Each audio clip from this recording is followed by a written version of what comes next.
Hi guys and welcome back to the channel. Today I've got two replays in the Soviet Tier 8 Premium Heavy Tank, the Verzila KV-4 Kreslavskiy. Now this is, again, it's a fairly old premium tank that is basically a KV-4 with a bit of a weird turret and the gun that is mounted on the left hand side of the tank, which means that it side scrapes very, very well around the left hand side of the tank.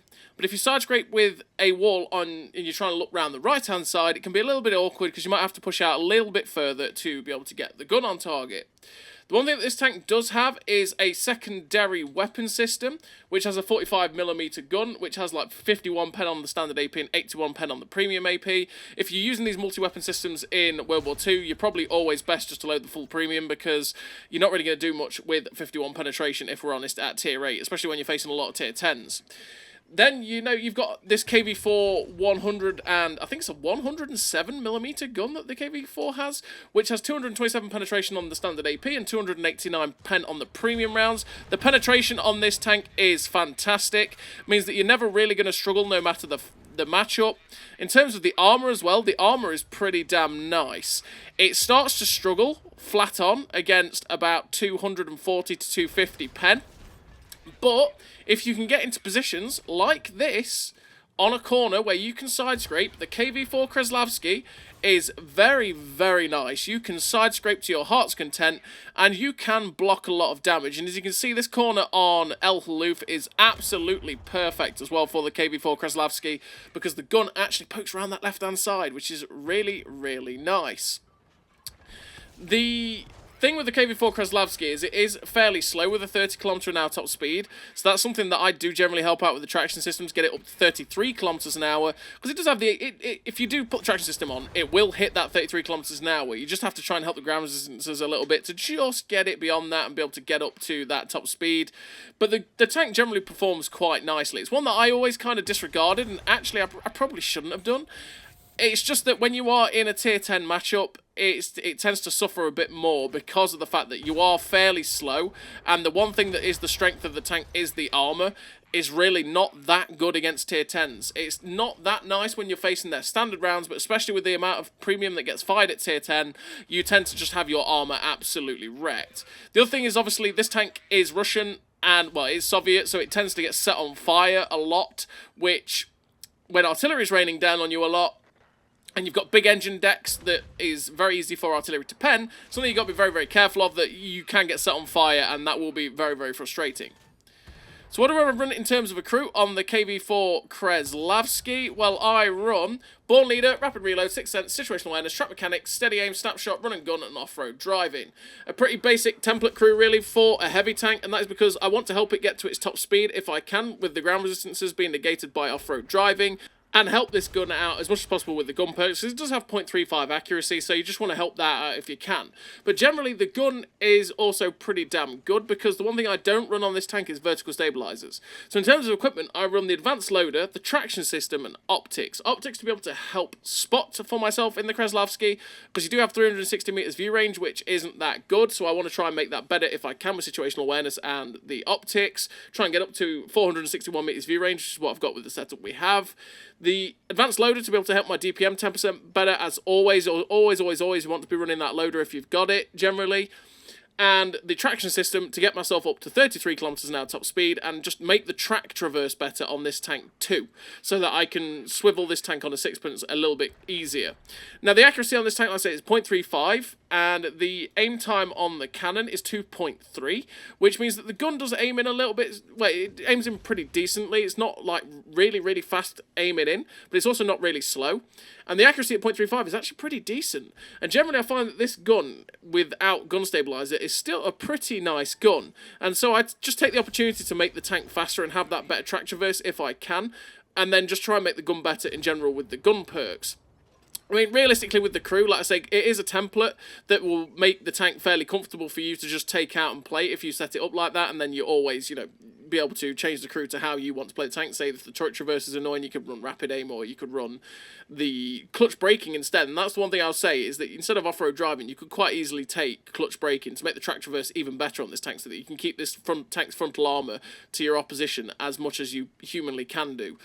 and you'll have a pretty good time with the KV-4 Kreslavskiy, or the Verzila. So, we've managed to get 4.4k damage so far with 780 assistance. There's one tank left on the enemy team, and he is somewhere in this corner. We did see shells flying out from this corner, so that's why we are manoeuvring ourselves over here, because hopefully we can come round and get them. That would be very, very nice. But as we come round, we end up spotting the M48 round panzer. He is there. It was really weird looking at him. It was like, is he there? I don't know, but he is there. We do track him because I'm thinking, go on then, people, feed me assistance. We keep him pinned. He get a little bit of assistance off, I think it's Randy there in the AMBT. We turn him sideways so it's easier for me to pen him and for Randy. We're just trying to ram him off the edge now because it's like, well, okay then, let's do it. But unfortunately, the E25 manages to get the shot in. We just wanted to meme. That's all we wanted to do. And we finished with the victory. We come top on the team, 4.9k damage, 1700 assistance, the ace tank at the steel wall, the high caliber, the Confederate medal, the 1879 base XP. A really, really nice game for the Verzila KV-4 Kreslavskiy. And like I say, it's a pretty damn solid tank. The one problem it has is the fact that the armour just doesn't hold up when you get against tier 10s. Which is very much like its tech tree brethren, the KV-4, if we're honest, because the KV-4 is exactly the same, where it's really nice. But yeah, it does like to just get absolutely butchered by the poor old premium rounds, and then you sit there going, oh, my armour. You know, that's pretty much the sad fact of the KV-4 and the KV-4 variants in general. But yeah, we're into the second replay, and this second replay we actually had on stream a wee while ago, and it's a pretty damn long game, which is probably why it's sat in my replay folder for quite a while. And it's a pretty damn nice game as well. And we are on Fisherman's Bay. We're pretty nicely top tier. Well, it's tier 8. And we're going to push towards the town on Fisherman's Bay. Great driving me. There's a house there, you know. Did you know there's a house there? Yeah, I bet you didn't. Now you know. Avoid the house, bro. So we're pushing to the buildings here in the town so that I can, again, perfect side for the Verzila. We can side scrape off that building if we wanted to, and our gun is poking around the corner, but we're not going to use it. We're going to push aggressively because they've got quite a few people at F6, which is something you have to be very, very careful of if you are attacking the town, that the people at F6 can get shots into your side if you pull back too much. We get a nice side shot there into the Tiger 131, who is trying to side scrape, but we are just handily putting shots through. As you can see, we're not really using the secondary weapon, and that's because still 81 pen isn't that useful. It might be decent for keeping people's tracks off, but generally I don't really use it all that often. I probably should. It's just remembering to do it, because there's certain times when you'll get the sides of people and the fronts of people and stuff like, well, the sides and rears of people that you could probably just keep your damage ticking over. It's a nice thing that you could use, but it's a general effectiveness is not the one. So we're still getting shot at from behind those bushes. Something is still bouncing off us. So we tried to pop a blind shot through the bushes. You can see we're still detecting them. Like, go on then, fire. It fires. We didn't see the shell tracer whatsoever. So we just pop another blind shot and we don't hit whatever it is that's round there. There we go. The Tiger 131 finally gets spotted. We pop a shot through its upper plate. Just waiting on the reload, and the Tiger 1 behind us actually shuts down that Tiger 131. We're up to 1200 damage, so we're going to try and get some shots into this T-34-3 Black now. We drop the shot straight through his drive wheel, which keeps him pinned in place, which is nice. And realistically, these guys are going to struggle to pen me unless they fire premium. So we end up getting penned from something still at the back. We decide we're going to move in. We've got a heavy tank behind us covering our ass. So what we want to do is push in, get rid of this IS-2, and then push in from the other side and, you know, start to get cross shots into the people like the T-34-3 Black. This IS-2 is, again, going to really struggle to do anything against my armour. 217 pen even is... He could go through the lower plate of this tank with 217 pen on his premium APCR, but if I angle like I just did, and that's the key to anything like a KV-4 or a KV-4 Kreslavskiy as well, angle, he would just basically would not pen us. So that's why I was pretty ballsy and pretty confident in going round on that guy. There's now a heavy tank at F8, which could be a little bit awkward, but I want to try and drive around and see if we can get shots into the T-34-3 Black, but I actually can't get shots at that guy because he's actually round the other corner, which I didn't quite realise. We try and get a shot through the side of the King Tiger, and unfortunately we only ricochet off his tracks. And again, the King Tiger has really good pen, so he is not going to really struggle with my lower plate. But if we were to side scrape, we could stop this guy getting shots into the back of my friends. So we get a shot through his drive wheel, which tracks him in place. I've got to be very, very careful of getting shot in the back, which has just happened by something that wasn't the T-34-3. We try and get a shot into the King Tiger again, but unfortunately we don't get that shot into that bloke.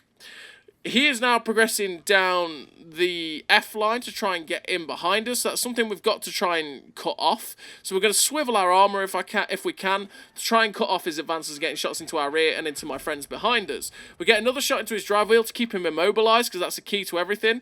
We're now going to try and side scrape off the wreck of this IS-2 to try and make it as hard as possible for this guy to pen us. Now he's going up against our side though. We're going to try and keep with him so they can't quite depress the gun to get the shot into our side. We get penned by the T-34-3, who has actually managed to kill my friends, which is really, really sad. We end up ricocheting off of the King Tiger there, which is not what we needed to do. And thankfully, he ricochets off my gun, and we shut down that King Tiger. The T-34-3 Black has been actually shut down, I think, there. So now we're going to try and go help the Lynx 6x6 against this Super Hellcat who is chasing him. So we put the Super Hellcat down to a one-shot for the Lynx. Hopefully the Lynx will get the shot in to shut him down. If not, we're going to do it ourselves. And fortunately for me, well, unfortunately for me, I don't quite get the kill into the Super Hellcat because he gets shut down by the Lynx just as he pokes around the corner. But then also that Super Hellcat probably could have penned us actually with his premium APCR, so who knows, whichever way that goes. We're up to 3,900 damage with 2.7k blocked, and the game is exceptionally balanced right now. It's 4-4. We have no hit points left, which means we have to be exceptionally careful with what's left. There's not much we can do. Unfortunately, we're in a big, slow, blind, no hit points left heavy tank. So we're going to have to provide the support fire here. We can't go forward and just be like, yeah, look at me, I'm a heavy tank. Bouncy, bouncy, baby. We can't do that. So we have now basically got to wait for our light tanks and our TD that's over at A5 to do the job of the spottings. They need to do the spootings so I can do the shoostings. So the light tank at K2 has actually spotted the heavy tank in the corner. So with that heavy tank being spotted, we have to get over there to help this guy if we can. Once again, getting spotted would be disastrous. The medium tank over there gets spotted and we take a shot at him, and unfortunately, just as we fire at the Stone Cold, we pull back just enough to actually end up hitting my own friendly LTG, which is really, really awkward. Now the T-43 is manoeuvring into position to attack our light tank. The worst thing that our other light tank could do at the minute is go straight into the Stone Cold, and unfortunately the Lynx 6x6 does that and gets shut down. But now we know where 3 of the 4 tanks are, but unfortunately our eyes are gone, and this is where this game starts to become just a little bit more awkward, because I don't want to get spotted and I don't want to die at this point. We've had a pretty nice game, and if we were to just push, we would basically lose, because we could get shot from any number of angles and that would be not good. We go for the shot into the T-43 who gets spotted, but unfortunately we miss. We pull back behind the building to make it as hard as possible to get spotted, and we don't actually have any extra shots into the side of this T-43, which is sad. And the real thing we have to truly be careful of here, that there's the Tiger 2 as well getting spotted. Tiger 2 has good penetration. If he's firing premium, he will butcher our armour. But the thing we are having to be careful of is the Dreadnought. Because if the Dreadnought fires HE, which a fair few Dreadnoughts do, our poor armour counts for nothing as we just get HE splashed. But this Tiger 2 is in a very awkward position. We managed to get the shot straight through his drive wheel, which tracks him in place. Hopefully get another shot into him before he gets away, but unfortunately it doesn't quite work out like that. We need the LTG to be the hero, and he is being the hero. He gets the spot on the Tiger 2 again, which means we've put him down to a one-shot with our gun, which is glorious. That might have been the perfect opportunity for the 45mm there on that Tiger 2, by the way, and I just didn't use it. And that is the fact that we tracked the Tiger 2. We should have used the 45mm to reset his tracks and make it so that he couldn't get his tracks back on and just keep him pinned there. But we didn't think about that, and because even when I'm playing the KV-4 Kreslavskiy now, it for the longest of times, it only had the 45mm. So, sorry, only the 107mm. So it's still something that plays on my mind, or doesn't figure into my mind that we actually have that 45mm to use with the multi-weapon system, and sometimes it's like, oh, I don't think about using it. So what I'm doing right now is I'm filling the time. I'm filling the time because there is nothing getting spotted. The LTG is not spotting at the minute, and they're not pushing aggressively like I thought they might. So we decided to try.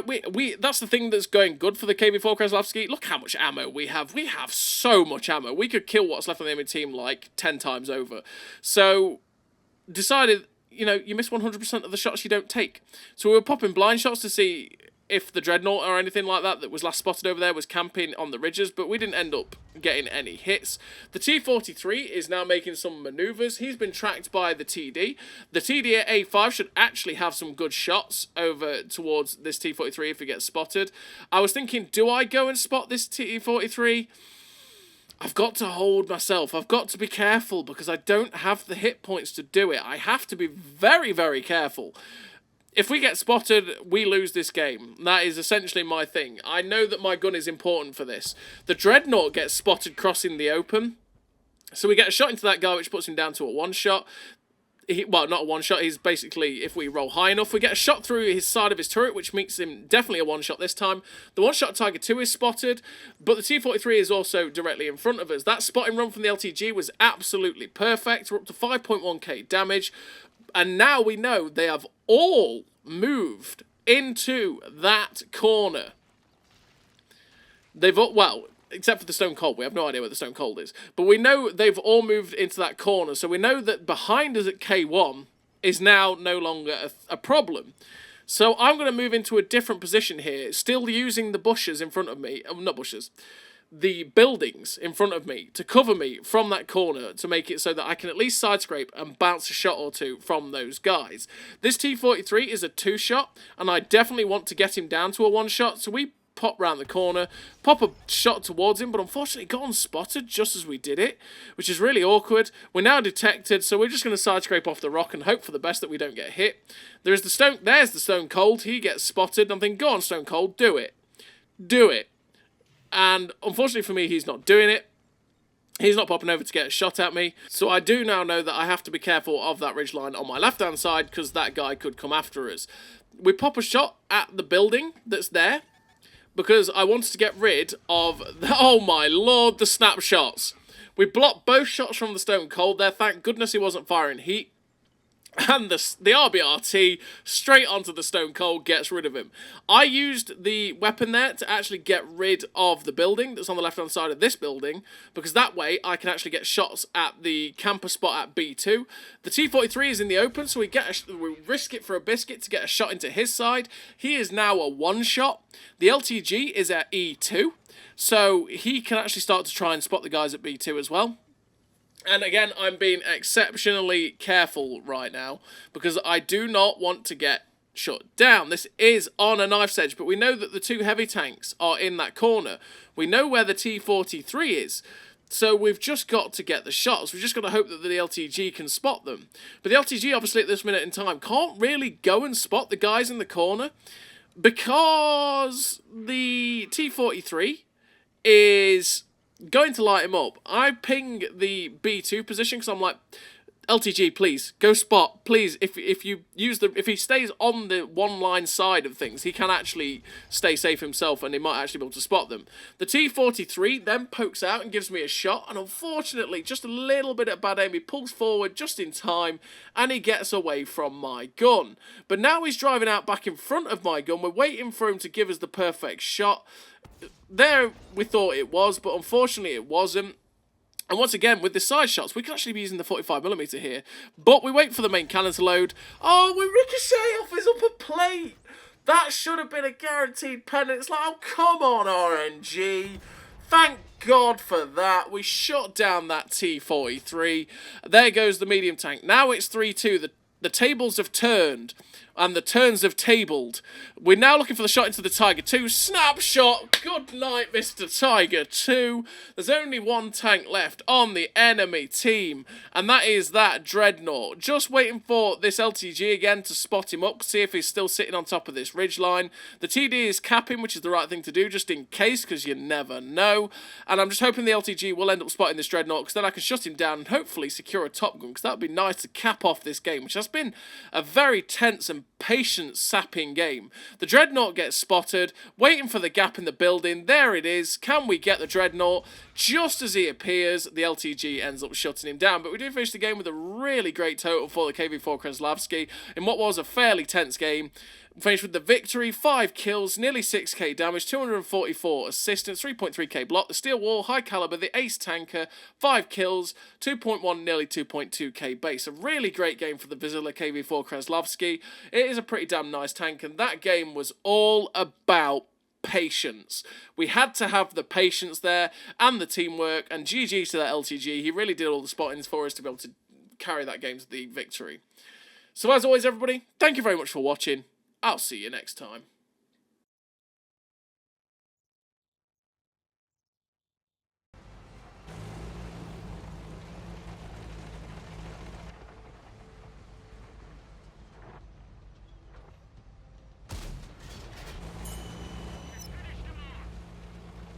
A great success!